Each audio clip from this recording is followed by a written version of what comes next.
10:26, estamos de regreso.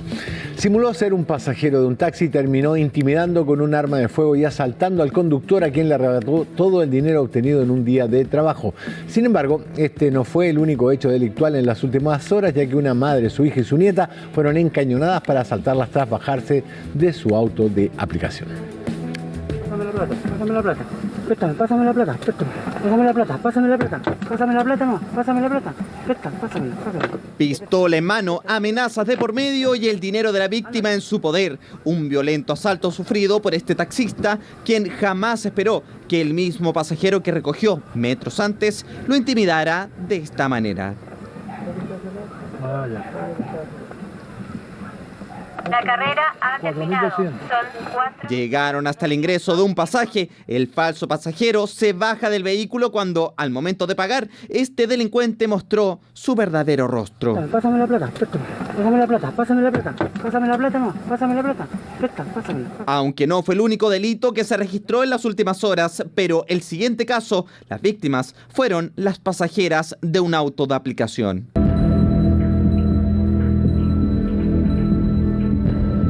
Este grupo de mujeres caminaba rumbo hasta su casa luego de bajar de un vehículo de aplicación, pero su tranquilidad cambiaría en segundos.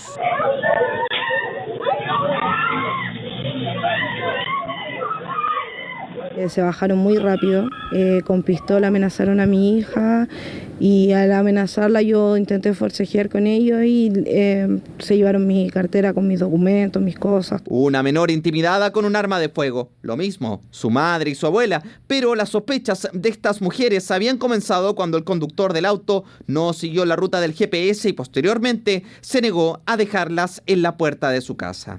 Y yo le dije, oye, pero sabes que este te manda por otro lado, entonces no es por donde nosotros nos tenemos que ir. Y ahí me dijo, entonces me voy a dar la vuelta. Aparentemente estos delincuentes ya les venían siguiendo el paso a sus víctimas.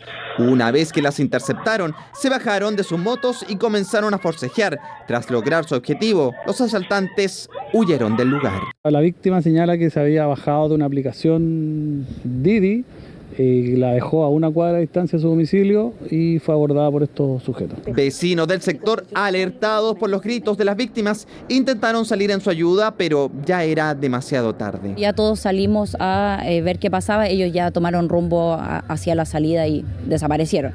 Vecinos salieron a apoyar, nosotros a darle contención también a las vecinas. Primero sentí la primera alarma que sonó, que es de acá adentro. Y de ahí yo le digo a mi esposo, le digo, ¿sabes que está sonando una alarma? Sí, me dice, salimos y claro, pues yo activé la mía y ahí empezamos como 6 más de distintas casas. Vecinas que coinciden en lo extraño que resultó que el conductor del vehículo no las dejara en su casa. Yo pido que me dejen justamente en la puerta de mi casa y yo vivo al frente, justo al frente de esta vecina.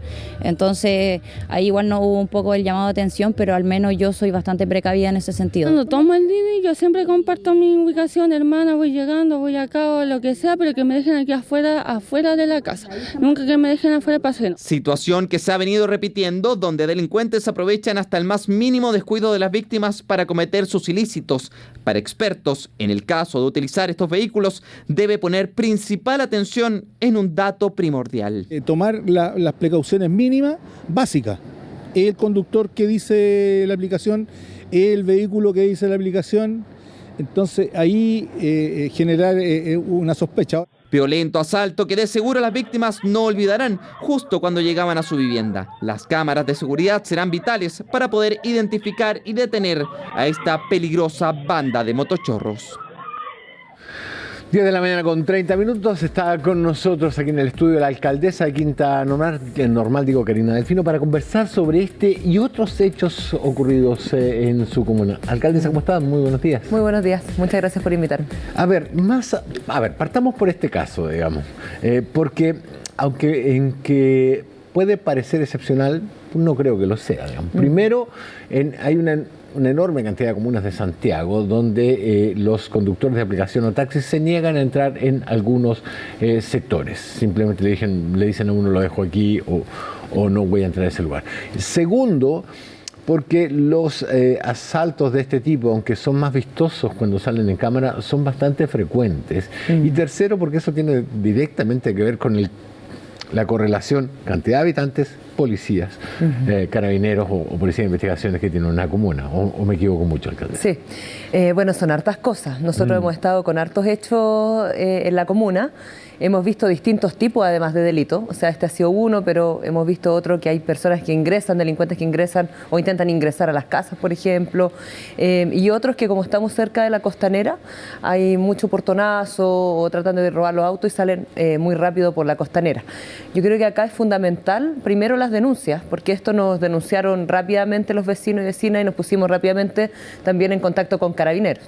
Y en otras ocasiones también ocurre así, entonces es importante las denuncias y trabajar con los vecinos y, por cierto, también la coordinación con las policías. Ha ocurrido muchas veces que, a propósito de las denuncias, los carabineros llegan en ocasiones de manera inmediata y logran atrapar a los delincuentes. De hecho, miraba en la mañana un asalto o un casi asalto muy violento que fue en la comuna de Peñalolén y que también ocurrió lo mismo. O sea, los vecinos denunciaron rápido y efectivamente llegaron los carabineros y lo lograron tomar. En otras ocasiones eso no ocurre de manera obviamente tan simultánea, pero evidentemente que nos gustaría siempre tener una mayor cantidad de policía y de carabineros y de PDI. Y ahí hay un tema que es importante, porque la dotación de carabineros es una dotación discreta, no es de público conocimiento. De hecho, por ejemplo, nosotros los alcaldes, las alcaldesas, no sabemos cuántos son los carabineros que tenemos en nuestras comunas. Evidentemente que uno conversa, yo converso muy frecuentemente con la mayor de carabineros, voy casi siempre a la comisaría, uno más o menos sabe cuántos carabineros son, pero aquí es súper importante que podamos obviamente aumentar la dotación. En el caso de Quinta Normal se habla de menos de 100, por ejemplo, carabineros para una comuna que tiene cerca de 150.000 habitantes, y la coordinación que hacemos entre las policías y la municipalidad.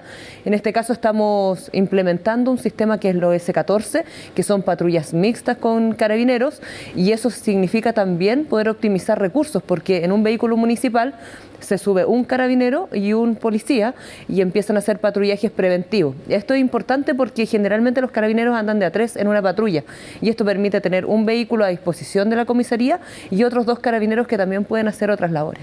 O sea, lo que se produce es una sinergia, digamos. El auto de la municipalidad sirve para que el carabinero esté desplegado junto al personal municipal y no use otro auto o un auto con 3 carabineros. Multiplica el efecto. Ahora, desde que se instauró el plan Calle Sin Violencia, esto como se ha vuelto más frecuente.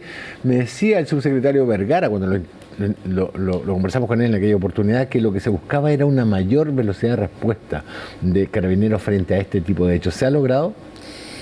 El Plan Calle Sin Violencia tiene como objetivo principalmente, nosotros estamos dentro del Plan Calle Sin Violencia, pero abordar temas de homicidio. Sí. A nosotros nos tocó en la comuna tener un alza de 2 homicidios antes de la pandemia a tener cerca de 15 homicidios en el último año. Y hechos que son obviamente muy violentos, muy complicados y que afectan a toda la población. En el año pasado, por ejemplo, dejaron 2 cuerpos sin vida en medio de la calle, que no tenían identificación, etcétera. Entonces fueron hechos como noticiosos muy, muy complicados, claro. Y en poblaciones súper tranquilas. Entonces igual, obviamente eso genera problemas. Yo en uno de esos llegué y estaba todo el barrio mirando por qué lo habían dejado, o sea, y además el trámite es súper largo. Entonces es complicado. Entramos al Plan Calle Sin Violencia y yo creo que ahora es importante también hacerse cargo de estas otras cosas, porque han afectado. Lo pregunto, alcaldesa, porque el daño contra el robo, como vimos en la encerrona o en estos motochorros, más de una vez termina en un daño a la persona, o un disparo, o en el peor de los casos, como pasó en la costanera norte con la ruta 5, en muerte. Entonces, me da la impresión, corríjame si me equivoco, de que aunque esté enfocado en detener los asesinatos, los homicidios, también provoca como una mayor reacción de conjunto del sistema policial municipal. Sí, efectivamente, yo creo que hemos visto en algunos casos, como yo lo comentaba, que Carabineros responde de manera más rápida y también el personal de municipal también es importante en este sentido, pero obviamente que falta todavía. Y en esto yo creo que se avanzó respecto al tema del homicidio, pero yo creo que ahora hay que dar otro paso respecto a los delitos que son muy violentos contra las personas. O sea, en el caso del robo al interior de las casas es un trauma terrible, o sea, que traten de entrar a tu casa o que ingresen a tu casa en el peor de los casos, generen mucha violencia también también al interior de las casas cuando están habitadas. Y en el caso de esto, por ejemplo, el tema de los motochorros, los portonazos, las encerronas, que no lo hacen, o sea, sin nada, lo hacen con o armas blancas o con armas de fuego. Hace poco también, por eso es importante también las denuncias de los vecinos, porque hace poco nos empezaron a notificar de un auto que estaba dando vueltas en la comuna, también asaltando así, como en paradero, en la calle, en distintas horas, hasta que finalmente Carabineros lo logra encontrar, lo empieza a perseguir, finalmente encontraron a los delincuentes y al interior del auto llevaban una subametralladora y con varias especies que habían robado. Y eso fue gracias a que los vecinos empezaron a decir cuando el auto estaba dando vueltas. Entonces acá es súper importante la coordinación que tengamos con los vecinos, con los comités de seguridad. De hecho, nosotros hemos pasado de tener 15 comités de seguridad a casi más de 100 comités de seguridad. Las personas se están organizando y el contacto es ya hoy día inmediato con nosotros, o sea, vía WhatsApp, con los Carabineros, con el plan cuadrante, y ahí hemos estado mejorando harto las comunicaciones. Carabineros, la verdad que va siempre con nosotros a las reuniones con la comunidad, con la Junta de Vecinos, los comités de seguridad, con planes especiales, porque el plan Calle Sin Violencia va algunos días a la comuna, en algunos días específicos que contamos con mayor datación en esos momentos, y ahí se hacen, se hacen controles masivos en algunas poblaciones y se identifican personas que tienen órdenes de detención pendientes, por ejemplo. Y eso es súper importante, por eso digo el trabajo entre la comunidad, las policías y el municipio. Ahora, a propósito de esto que hemos estado hablando, yo creo que también es importante poner el foco en las investigaciones, porque esto es súper importante que se pueda investigar de manera rápida estas bandas, porque son bandas obviamente, y además esto se corre, entonces a lo mejor empezamos como a abordar bien Quinta Normal y se va a correr a otra comuna. Entonces, por eso es importante la investigación. Y por otro lado, ¿qué pasa con esas personas? Porque muchas veces ocurre que Carabineros hace la pega, logra pescar a los delincuentes y finalmente pasan 2 o 3 días y terminan libres. También hay muchas personas que son menores de edad, que están cometiendo delitos, entonces yo creo que aquí la mirada respecto al tema de seguridad tiene que ser de manera integral. A lo que voy, que no es solamente tener mayor dotación de Carabineros, sino que también el vínculo con la comunidad, las policías, la fiscalía y, por cierto, también qué pasa después con los delincuentes que se toman detenidos. Ayer conversábamos sobre el tema de los menores involucrados en delitos, en violación de la ley, infractores de la ley. Y mi pregunta va por el hecho de que yo creo, y corríjame si me equivoco, se lo pregunto porque usted está muy en contacto con la población, pero tengo la sensación de que hay cada vez más una sensación de hastío y de menos tolerancia a este tipo de cosas, porque para una persona que la asaltan con un arma en la mano cuando va en su automóvil, la persona que viene corriendo, nosotros desde la prensa nos corresponde hacer la diferencia con un menor de edad, a las autoridades también, hay leyes al respecto, hay tratados internacionales al respecto, pero para la persona que está manejando su auto y la apunta con un arma, no es un menor de edad, es un delincuente con un arma en la mano. Y me da la sensación de que mucha gente se siente tentada a simplemente acelerar el auto y pasarlo por arriba. Me tocó reportearlo varias veces, lo digo por eso. Es complejo el tema de los menores de edad y también uno se pone en la posición de una persona que está siendo abordada de manera muy violenta, como con un arma de fuego, por ejemplo. Y además en el caso de los autos, pero también en el caso, nosotros también nos ha tocado ver de personas que están a veces en los paraderos y les pasan con un arma de fuego robando todas sus pertenencias. Personas que van al trabajo, por ejemplo, uno de los últimos que vimos la semana anterior era un trabajador que estaba en el paradero y pasaron en un auto y lo asaltaron con pistola, le robaron todo. A las 6:30 de la mañana, 7 de la mañana. Ahora esas personas Carabineros las logró detener y efectivamente parte de ellas eran menores de edad. Entonces yo creo que, por eso digo que cuando uno mira el tema de la seguridad, que yo creo que hay que ser súper firme, hay que tener mano dura, hay que poner un atajo, yo creo que estamos en un punto de inflexión, que hay que poner un atajo, se tiene que mirar de manera integral. Hay programas del Estado que son interesantes y yo creo que hay que potenciarlos, como el sistema Lazos, por ejemplo, que lo tiene Quinta Normal y que va de manera a abordar todos los temas que tienen que ver con niñez, complejos, o sea, temas de parentalidad, problemas que tienen en las escuelas, etcétera. Y yo creo que también a veces uno se enfoca en este tipo de situaciones y que es normal de poder abordar la situación, el motochorro, lo que pasa con los portonazos, lo que pasa con el robo al interior de las casas, pero también creo que hay una reflexión más profunda respecto al tema social y cómo abordamos este tema porque obviamente si uno ataja tempranamente un niño niño o una niña que está en un contexto complejo, esa persona uno lo puede salvar, o sea, uno puede como evitar ese círculo vicioso, digamos. Claro, ¿dónde es el punto de inflexión para detener esto? ¿Es la violencia intrafamiliar, que es una constante, digamos, en este tipo de casos? No sé si una constante, pero al menos muy generalizado. ¿Es la deserción escolar?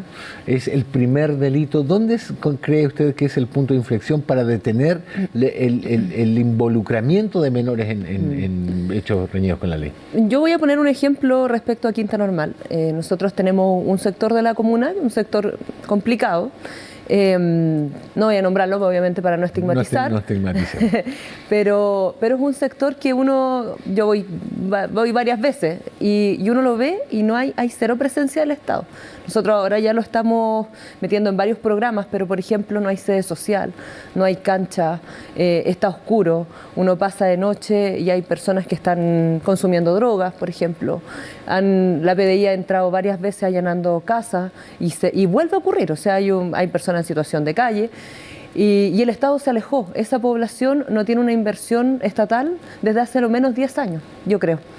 Y ahora nosotros tenemos un programa para la cancha, tenemos un programa para la sede, la plaza está tomada por personas en situación de calle, entonces que además trafican drogas, o sea, las personas también nos denuncian, o que hoy también son consumidores de droga, entonces uno ve como todo ese ambiente y dice, claro, la persona que nace aquí, ¿qué es lo que mira? O sea, mira personas consumiendo droga en la calle, mira una cancha que no puede hacer deporte, mira una sede social que hoy día tampoco está para utilizarla. Y normaliza la anomia, la falta de normas. Sí, y yo creo que son 4 cuadras.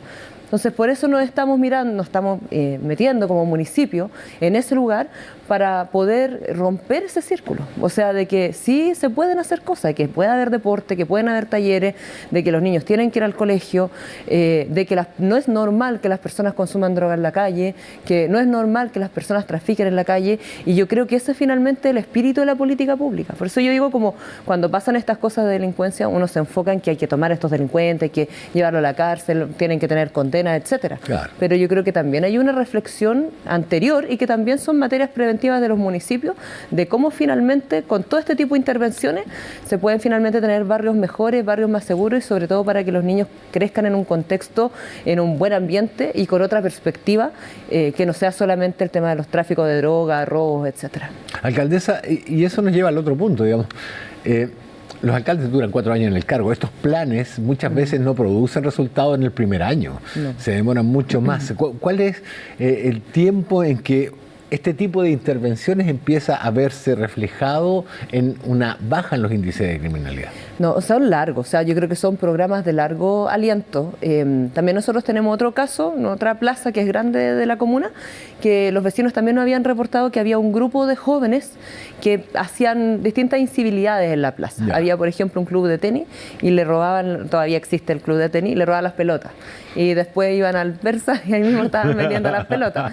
Y hemos estado interviniendo harto, y hasta que identificamos un par de niños que efectivamente no estaban escolarizados, que vivían en malas condiciones en una casa, de hecho no tenían ni siquiera baño en la casa, y también comenzamos a intervenir, y ahora los niños están escolarizados y están con un sistema que yo creo que les va a permitir tener un mejor vivir. Ya. Pero efectivamente estos son planes de largo plazo.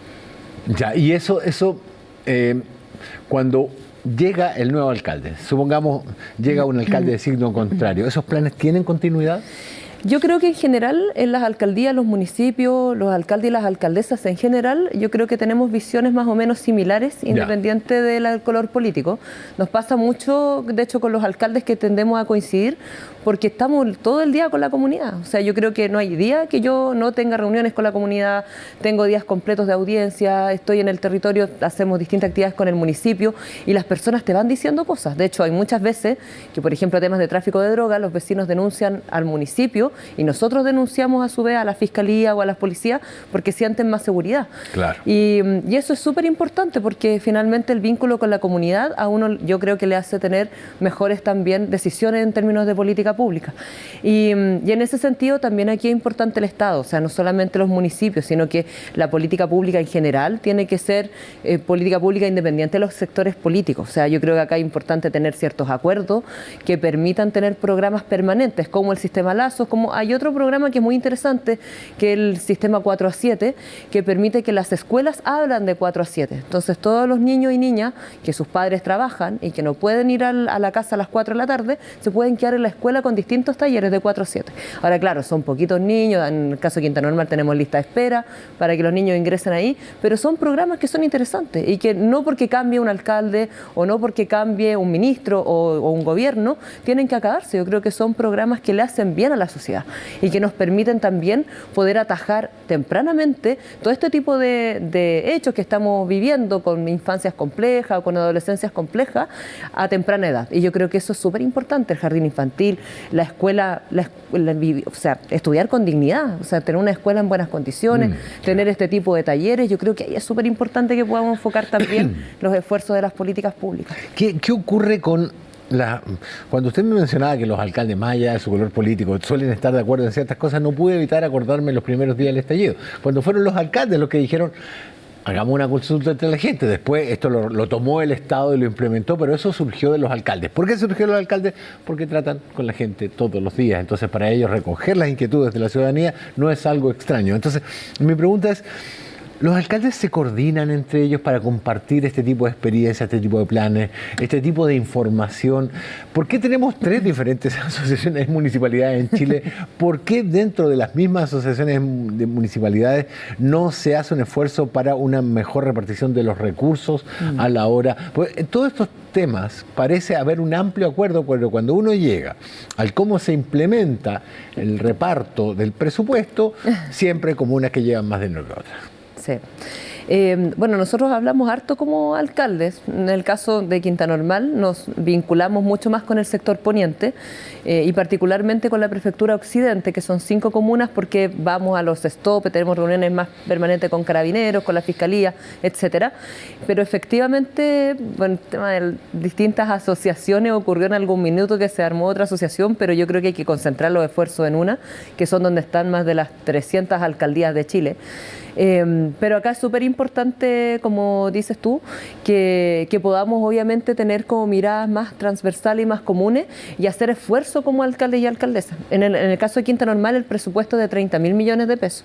Hay comunas del sector oriente que llegan a tener 400.000 millones de pesos de presupuesto. Entonces, claro, a veces las personas dicen: oye, pero en X comuna pintan los pasos de cebra cada rato, podan los árboles a cada rato, o tienen, no sé, sistemas de seguridad. En el caso de algunas comunas tienen 300 vehículos municipales, por ejemplo, y en el caso de Quinta Normal, nosotros recién este año vamos a tener 9 vehículos de seguridad. Para 150.000 habitantes. Para 150.000 habitantes.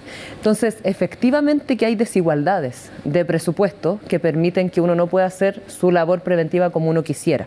En el caso de seguridad se nota evidente, o sea, entre 300 autos en una comuna o 9 autos en otra comuna, o sistemas completos de televigilancia. Nosotros, si no tuviéramos el apoyo del Estado, no lo podríamos hacer. La mayoría de nuestros proyectos son o de la Subdere o del gobierno regional o de la Subsecretaría de Prevención del Delito, porque obviamente no da con ese presupuesto, o sea, de tener menos de 150.000 pesos por habitante per cápita versus otras comunas que tienen más de 1,5 millones por habitante per cápita de su presupuesto municipal.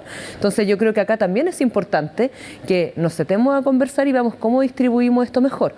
Hay una buena iniciativa que se va a comenzar a implementar el próximo año, que es el royalty, y con el royalty, que también apunta a equidad territorial, Quinta Normal va a recibir cerca de 650 millones de pesos con la estimación que se hizo. Ahora nosotros pensamos todo ese presupuesto que nos llega, poder invertirlo en temas preventivos de seguridad. Es un compromiso que hicimos con la comunidad. Ya, un último punto. Ya que el asunto depende tanto de los presupuestos municipales, digamos así, y estos son tan dispares. ¿Debe aumentarse las atribuciones de los guardias municipales? Lo pregunto porque hay muchas iniciativas al respecto. No es casual que vengan de municipalidades que tienen mucho dinero, no que tienen necesariamente son de la zona oriente. La Florida, que es donde también el alcalde Carter ha pedido más atribuciones para sus guardias municipales, es una comuna con muchísima gente y con muchísimos guardias municipales también. ¿Debe aumentarse las atribuciones que tienen estos guardias? Yo creo que uno es la implementación personal de nuestros funcionarios municipales. Efectivamente están mucho más expuestos y muchas veces tienen menos implementos para poder protegerse en términos personales, que apunta algo a algunas alcaldías hacia allá. O sea, de tener algunos implementos que les permitan, por ejemplo, si alguien los ataca, poder defenderse. Pero nosotros no somos policías municipales. O sea, nosotros tenemos una labor preventiva y nos coordinamos con carabineros. Desde, por ejemplo, hoy día los carabineros están 2 años para poder graduarse como policía. Nuestros funcionarios municipales son funcionarios municipales que no tienen las herramientas para poder enfrentar, por ejemplo, a alguien que tiene un arma de fuego. Entonces acá es súper importante lo que hace cada uno. Yo creo que los municipios sí tenemos una labor preventiva, que nos podemos coordinar con carabineros en tema, por ejemplo, de poder abordar estos delitos, que podemos hacer coordinaciones permanentes con ellos, pero yo creo que la labor y el rol de seguridad y de orden sigue estando en Carabineros y nosotros tenemos que seguir teniendo una misión o una función mucho más preventiva, con mejores implementos de seguridad, por cierto, para nuestros funcionarios municipales. Y eso, en armas disuasivas, digámoslo así, o de respuesta, digamos, ¿no? Estamos hablando no de armas de fuego, pero por ejemplo estas taser, estas pistolas eléctricas, ese tipo de implementos, ¿usted los cree adecuados? Yo creo que ahí es importante poder conversarlo y conversarlo también con nuestros funcionarios municipales. Nosotros hemos pasado por momentos complicados que hemos abordado sí con carabineros. Nosotros el año pasado, por ejemplo, nos renovamos 8 patentes de alcohol de discoteca en la comuna y eso fueron fiscalizaciones nocturnas que fueron complejas. Y también abordamos un clandestino. De hecho, nos conseguimos una orden de entrada al lugar donde estaba desarrollándose el clandestino con el juez de policía local, con la jueza, porque estaban vendiendo alcohol de manera ilegal y entramos con carabineros, nuestros funcionarios municipales, pero siempre la labor de abordar el delito fue por parte de carabineros. Nuestros funcionarios municipales abordan otras materias, temas de obras, patentes y temas de seguridad municipal, por temas preventivos hacia los vecinos principalmente. Pero yo creo que en términos de la implementación tenemos que conversarlo. Yo no me cierro, pero sí siempre pensando finalmente en el bienestar de los funcionarios y no poder exponerlo. Ha pasado ya varias veces que incluso han perdido la vida algunos funcionarios municipales precisamente por estar o por meterse en lugares que a lo mejor son más bien de carabineros y no de los funcionarios, pero a su vez también están desprotegidos. Entonces yo creo que hay que hacer una buena conjunción y una buena coordinación con carabineros para poder abordar juntos este tipo de materia. Sí, y hay entre las municipalidades y las asociaciones municipalidades una postura común sobre esto, o también hay disensos? Sí, o sea, hay algunos alcaldes que piensan distinto y que lo han manifestado, pero hay varios documentos que ha elaborado y que la Asociación Chilena Municipalidad, a través de su presidenta, está también conversando con el Congreso, porque estos son materias también de legislación que hoy día están en discusión, que son temas de seguridad municipal y que, entre otras cosas, por ejemplo, se reconoce a los comités de seguridad en temas como de también materia preventiva.